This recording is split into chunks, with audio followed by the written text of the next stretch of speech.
하나님 말씀 보도록 하겠습니다. 하나님께서 오늘 우리에게 주신 말씀은 사도행전 6장 1절에서 7절까지의 말씀입니다.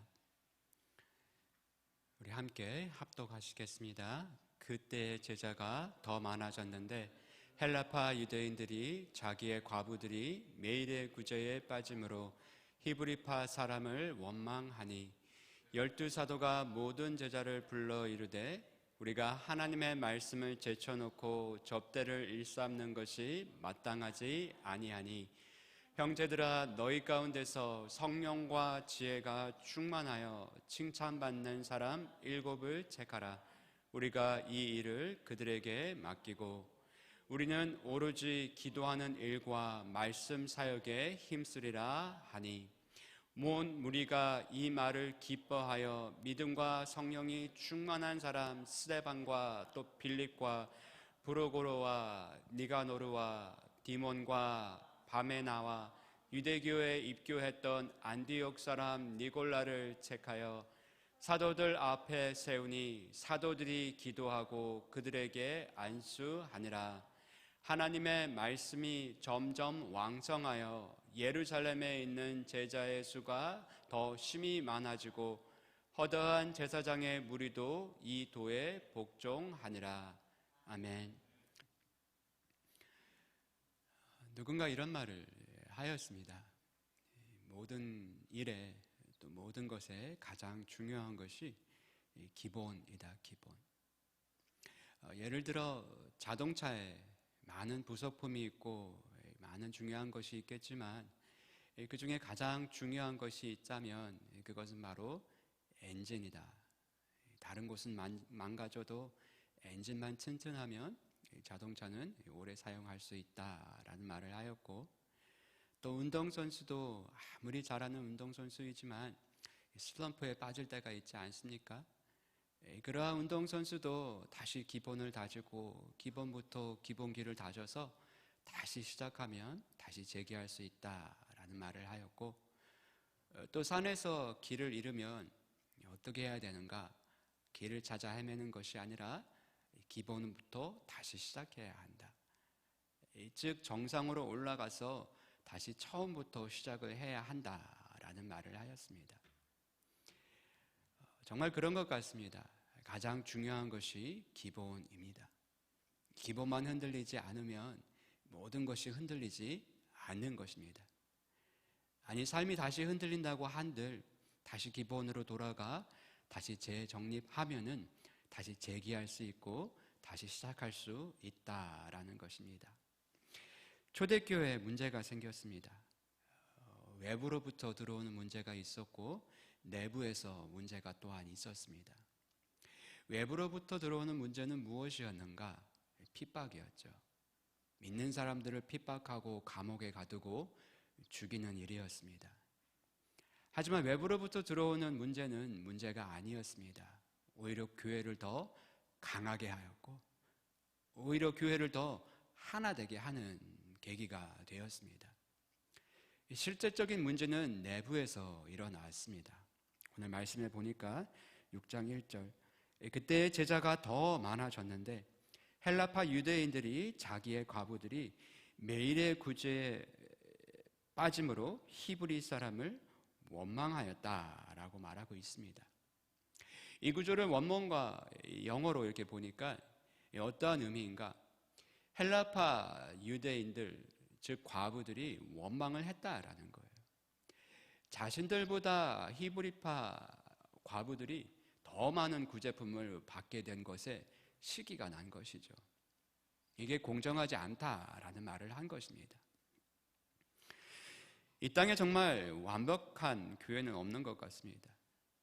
성령의 역사가 강하게 일어난 예루살렘 교회에도 이렇게 분열이 일어나는 것을 보면 이 세상에는 완벽한 교회는 없는 것 같습니다. 이 서로 간에 원망이 있었고 보이지 않는 갈등이 표현되기 시작합니다. 이러한 갈등이 내부적으로 일어나자 사도들이 모여서 논의하기 시작합니다. 우리가 어떻게 해야 할까? 어떻게 해야 할까? 우리가 하나님의 말씀을 제쳐두고 이 모든 구제 일을 하는 것이 옳지 않다라는 것을 깨닫고 기도하고 말씀 전하는 일에 전무한다라고 성경은 말하고 있습니다. 한마디로 본질로 돌아가는 것이죠. 구제 사역은 우리 다른 성도들에게 맡기고 우리는 기도하는 일과 말씀 전하는 일에 힘쓰자, 그렇게 결단한 것입니다. 초대교회 어떻게 보면은 위기였습니다. 외부적인 문제뿐만 아니라 내부적으로도 분열이 일어났습니다. 정말 풍전등화와 같은, 바람 앞에 촛불과 같은, 언제 꺼질지 모르는 그와 같은 상황입니다. 그러나 그들은 다시 본질로 돌아갔을 때, 자신들이 해야 할 일을 힘썼을 때 하나님께서 그 교회를 더욱더 왕성하게 했다라는 것을 말씀하고 있습니다. 2절 4절 12사도가 모든 제자를 불러 이르되 우리가 하나님의 말씀을 제쳐놓고 접대를 일삼는 것이 마땅치 아니하니 형제들아 너희 가운데 성령과 지혜가 충만하여 칭찬받는 사람 7을 책하라. 우리가 이 일을 그들에게 맡기고 우리는 오로지 기도하는 일과 말씀 사역에 힘쓰니라. 구제 사역을 전담할 수 있는 성령과 지혜가 충만한 집사님들을 세우고 자신들은 본질로 돌아가니까 7절 말씀에 하나님의 말씀이 점점 왕성하여 예루살렘에 있는 제자의 수가 더 심히 많아지고 허다한 제사장의 무리도 이 도에 복종한다라고 말하고 있습니다. 기본으로 돌아가 신앙의 옷깃을 다시 매이고 정말 본인들이 해야 할 일들을 힘썼을 때 하나님께서는 놀라운 부흥을 허락하셨다라는 것이죠.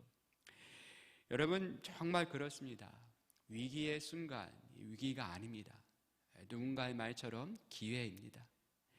그 위기 가운데 주저앉아 낙심하고 낭망하는 것이 아니라 정말 다시 기본으로 돌아가, 신앙의 기본으로 돌아가 말씀과 기도에 힘썼을 때 하나님은 더욱더 놀라운 부흥의 역사를 일으키셨다라는 것이죠. 초대교회 성도들은 최고의 위기 앞에서 본질로 돌아갔습니다. 본질로 돌아갔을 때 위기는 기회가 되었고 또 그 기회를 통해서 하나님은 놀라운 역사를 일으키셨다라는 것이죠. 우리 모두도 이러한 모습을 본받아야 할 줄로 믿습니다. 여러분 세상은 위기다, 어떻게 할까, 모든 것이 무너질 것 같은 정말 이 시기이지만 우리가 신앙인으로서 이 가운데 하나님의 얼굴을 더욱더 구하고 다른 어떠한 것에 힘쓰는 것이 아니라 기도에 힘쓰고 말씀 가운데 하나님의 뜻을 발견하여 그 일에 힘쓸 때 하나님의 모든 위기를 기회로 사용하여 더 놀라운 하나님의 일을 이루실 줄 믿습니다. 여러분 우리가 당한 위기의 상황들을 보시기 바랍니다. 우리의 삶 가운데 위기가 없었던 적이 있습니까? 그렇지 않습니다. 문제는 날마다 있었죠. 자녀의 문제. 자녀의 문제가 해결되었다 싶으면 사업의 문제가 오고 사업의 문제가 해결되었다 싶으면 또 다른 문제가 오고 계속해서 연달아서 문제가 생기는 것이 우리의 삶이다라는 것이죠. 본질로 돌아가서 우리 모든 것을 내려놓고 우리는 집중하여 기도해야 할 줄 믿습니다. 여러분 기도하는 일과 말씀에 힘쓴다라고 하였습니다. 말씀이 무엇입니까? 하나님의 약속입니다. 그러면 기도는 무엇입니까? 하나님의 약속을 내 것으로 만드는 통로입니다. 성경에 수많은 하나님의 약속이 있죠. 하나님 많은 약속을 하셨습니다. 그 하나님의 약속을 내 것으로 만들기 위해서 우리는 기도해야 합니다. 왜 그래야 하나? 왜 하나님은 우리가 구해야 주시나? 그래야 하나님께로부터 온 것을 알기 때문에 그렇습니다. 여러분 기도하지 않고 일이 해결되고 일이 진행되면 하나님 생각나지 않습니다. 우연히 됐네? 어떻게 하다 보니까 그렇게 되었지. 아니 그냥 세월이 흘러가다 보니까 일이 해결되었구나. 이러한 반응이 나옵니다. 하지만 어떠한 일을 놓고 우리가 간절히 기도했을 때 하나님의 얼굴을 구하고 하나님께서 해결해 줄 것을 구하였을 때 결국엔 그 일을 통해서 하나님께 영광을 돌리는 것이 우리의 모습입니다. 여러분 알 수 없는 질병으로 세상에 고통을 받고 있습니다. 이 가운데 우리는 기도해야 할 줄 믿습니다. 그래야 결국에 이 모든 질병도 지나갈 것인데 그때 우리는 하나님께 영광을 돌려야 하기 때문에 지금 구해야 합니다. 기독교 학자 C.S. 루이스가 이런 말을 했습니다. 고통은 귀먹은 세상을 깨우는 하나님의 메가폰이다. 고통은 귀먹은 세상을 깨우는 하나님의 메가폰이다. 즉 이 세상에 하나님의 얼굴을 구하지도 않고 하나님을 찾지도 않고 하나님의 말씀을 듣지도 않는데 고통을 허락하셔서 그 고통 가운데 있는 성도들이 그리고 세상 사람들이 하나님께 다시 돌아오고 하나님을 찾도록 다시 기도의 자리에 나와 하나님의 얼굴을 구하도록 고통을 허락하셨다라는 것이죠. 여러분 정말 그렇습니다. 여러분 고통 가운데 우리는 하나님의 얼굴을 더 구하게 됩니다. 아무것도 할 수 없으니까 더 기도하게 되고 정말 하나님의 옷자락만 붙들게 된다라는 것이죠. 요새 제가 정말 느끼게 되는 것은 그동안 정말 당연시 여겨졌던 것이 당연하지 않다라는 것을 느끼게 됩니다. 학생들과 예배하는 것 당연한 것이 아니었더라고요. 학생들과 마음껏 찬양하는 것 당연한 것이 아니었어요. 그 모든 것이 하나님의 은혜였다라는 것이죠. 교회에 모여 하나님께 예배하고 기도하고 정말 온 성도가 한 마음이 되어 하나가 되어 이 성전을 가득 메워서 마음껏 찬양하는 것이 당연한 것이 아니라 하나님의 은혜였다라는 것이죠. 요셉의 삶을 보시기 바랍니다. 요셉이 구덩이에 들어갔어요. 형들이 그렇게 한 것처럼 보입니다. 그러나 그렇지 않습니다. 요셉을 애굽으로 보내기 위해 하나님이 구덩이에 그를 넣으신 것입니다. 보디발의 장군집에서 종으로 일을 하게 됐죠. 그리고 모함을 당합니다. 보디발의 아내에 의해서. 어떻게 보면은 정말 억울한 일을 당한 것 같죠. 그리고 감옥에 들어갑니다. 악한 사람에 의하여 감옥에 들어간 것 같아요. 그러나 그 한 사람 때문에 그런 것이 아니라 하나님이 그를 감옥에 넣으신 것입니다. 왜? 바로에게 가기 위하여. 감옥에서 어떤 일이 일어납니까? 떡 맡은 장관과 술 맡은 술장관을 만납니다. 그리고 술장관에게 한 가지 부탁을 하죠. 꿈을 해석해주고 당신이 풀려나면 바로에게 가서 나의 억울함을 좀 호소해달라라고 얘기합니다. 술장관이 어떻게 됩니까? 잊어버립니다. 요셉의 부탁을 잊어버려요. 근데 이것 또한 하나님께서 잊어버리게 하신 거예요. 왜 그런가? 그 이유가 창세기 40장 15절에 있어요. 요셉이 이렇게 얘기합니다. 나는 히브리 땅에서 끌려온 자요 여기서도 옥에 갇힐 일을 행하지 아니하였다. 여러분 이게 신앙의 고백처럼 들립니까? 그렇지 않습니다. 자신 지금 너무 억울하다라는 거예요. 난 너무 억울한 일을 당했으니 바로에게 가서 호소해서 나를 좀 풀어달라. 인간적인 모습입니다. 하나님이 이러한 요셉을 마지막까지 다루기 위하여 그 감옥에 계속 있게 하신 것입니다. 만약에 요셉이 그때 풀려났다, 술장관이 기억해가지고 바로에게 가서 이런 사람, 요셉이라는 사람이 있는데 억울한 일을 당했습니다. 풀어주시죠. 바로가 그래, 풀어줘야 되겠네 라고 풀어줬으면 요셉이 어떤 일을 했을까? 많은 복수를 했을 것 같습니다. 하나님이 이러한 인간적인 요셉을 끝까지 다루어 하나님의 섭리와 주권을 인정하고 그리고 결국에 가서는 이 모든 일이 하나님이 하신 것이다. 하나님이 주권 가운데 저들을 기근 가운데서 구원하기 위하여 나를 애굽으로 보내셨고 이 모든 과정을 거치게 하신 것이다 라는 고백을 하기 위해서 하나님이 그렇게 그를 다루신 것입니다. 우리가 하나님을 찾아야 하는 이유가 있습니다. 하나님께 길이 있기 때문에 그렇죠. 우리는 캄캄해서 보이지 않아요. 어디로 가야 할지, 무엇을 해야 할지.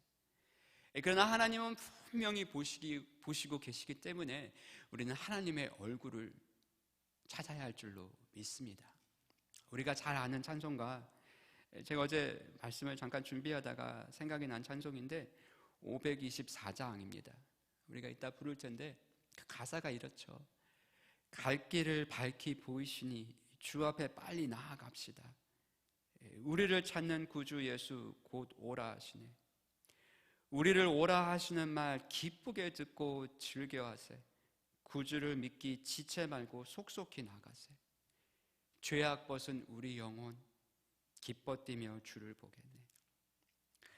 갈 길을 밝히 보이시니, 보여주신다가 아니에요. 이미 보여주셨습니다. 갈 길을 밝히 보여주셨습니다. 이미 보여주셨어요. 우리가 해야 할 일은 무엇인가? 빨리 주 앞에 나아가야 합니다. 주 앞에 나아가 그곳에 영원토록 거하여야 합니다. 주님께서 이런 말씀을 하셨죠. 내가 길이요 진리요 생명이니. 그렇습니다. 우리 주님 길 되십니다. 그 길로 가면 생명 되신 주님 만납니다.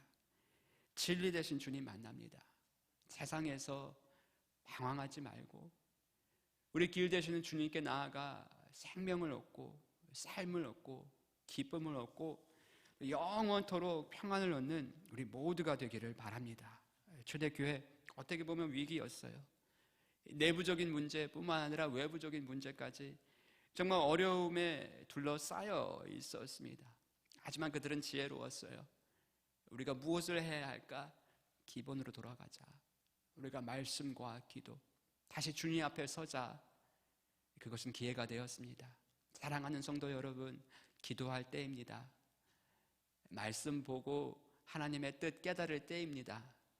그 가운데 길을 찾고 그 길로 달려나아가는 여러분들 되시기를 주님의 이름으로 축원합니다. 기도하시겠습니다. 하나님 아버지 은혜를 감사합니다. 오늘 이 새벽에 저희를 주 앞으로 불러주시고 다른 곳으로 가지 않고 주 앞에 모이게 하심 감사합니다. 오늘 이 시간 온라인으로 또 이곳에서 주님 앞에 달려나온 주님 앞으로 나온 우리 모든 성도들을 보살펴 주시옵시고 저들의 간구에 응답하여 주시옵소서. 아버지 하나님, 우리는 정말 한치 앞을 알지 못합니다. 내일은 어떤 일이 일어날지, 그 다음 날은 어떠한 뉴스가 들려질지 모릅니다. 하지만 우리는 이 모든 것이 하나님의 주권 가운데 있음을 고백합니다. 주님, 우리 모두를 보호하여 주시옵시고 늘 간구하여서 결국에 이 모든 것이 사라질 때 하나님이 하셨다. 그래서 하나님이 이 일을 허락하셨구나. 하나님께 영광 돌릴 수 있도록 늘 간구하고 기도하는 우리 모두가 되게 하여 주시옵소서. 감사하오며 예수 그리스도의 이름으로 기도합니다. 아멘.